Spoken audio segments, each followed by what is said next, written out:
Hello, today I will explain BFS and DFS traversal.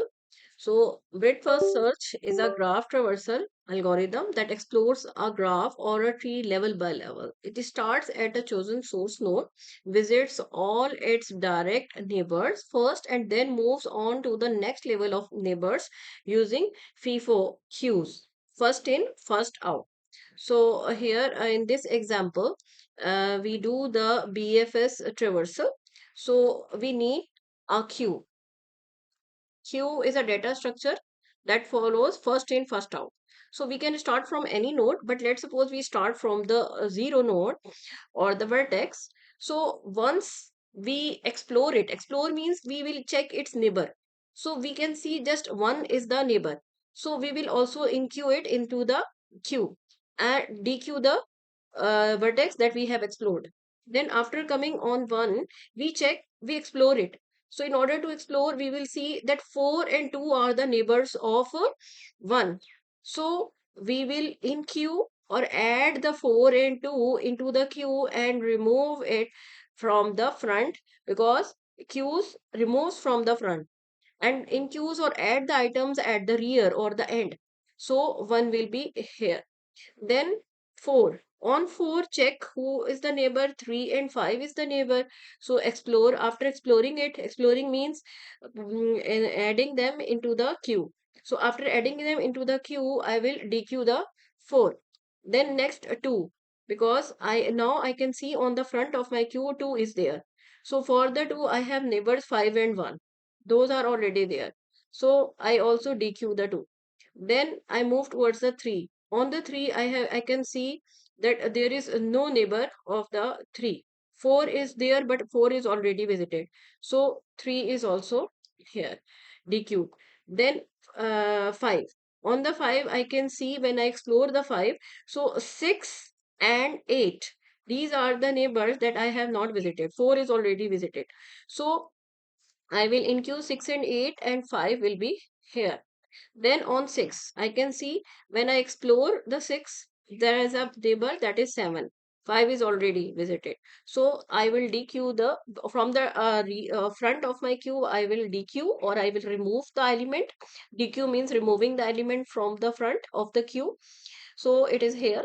Then for the 8, DQ, and then 7, because there is, after exploring, I see there is no neighbor of 6, 7 and 8.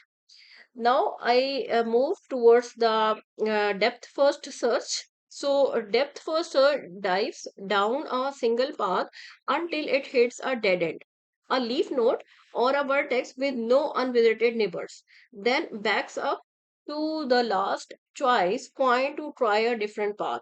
It uses a stack, last in, first out. And remember, the time complexity of both algorithms is order of v plus e, where v is the number of vertices and e is the number of edges. Now, in order to do the DFS, again we can start from any node. So here I have a stack.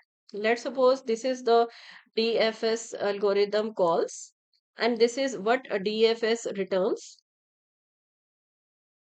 So first of all, if I am on 0, okay. So what I will do, I will call from for the 0. Then after calling from the 0, I can see that what is the, like, if I will make it inactive. Inactive means I will push it onto the stack. So I can move towards the it's first, like, that is 1. Okay, 1 neighbor. Now after moving on to the 1, I can see 4 and 2. So I move towards the 2. But once I am moving towards the 2, I will move this 1 onto the stack. I will push it onto the stack to make it in inactive state. Okay. So after putting it here onto the stack and on the 2, now I can see from the 2, I can move towards the 5. So as I have moved towards the 5, so I will push the 2 over here. Remember, when I am moving to on and under node or the vertex, then the previous one I will push it onto the stack. So after moving on the 5, I can see I can move towards the 4. So I will put the 5 onto the stack. After moving on to the 4, I can move towards the 3 and I will put the 4 onto the stack. I will push it onto the stack. Now backtrack starts because I can see after the 3 there is no further node or the vertex. So backtrack start. How I will know the backtrack? Backtrack I will know from to the stack. I will see that what is at the top.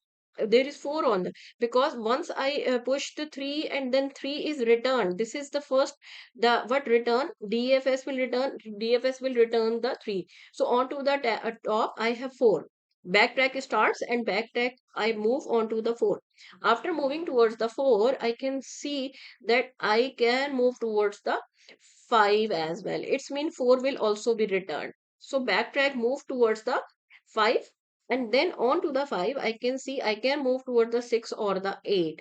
So let's suppose I move towards the 6. It's mean 5 is still in the inactive state, and where I move on to the 6, and then I put the 6 onto the stack and I move towards the 7.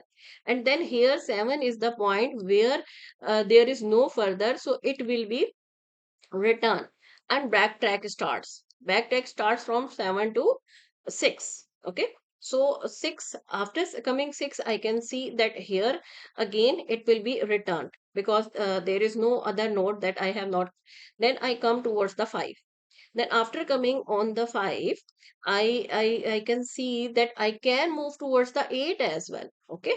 So I will move towards the 8, and from the 8 again backtrack starts. So 8 will be the return, and after backtrack from the 8 I will move on to the 5, and on to the 5 again I can see there is no node, so 5 will be returned, then 2 will be returned, then 1 will be returned, and then 0 will be returned, and stack will become empty. So remember, here we use LIFO, whereas in BFS we use FIFO. Thank you.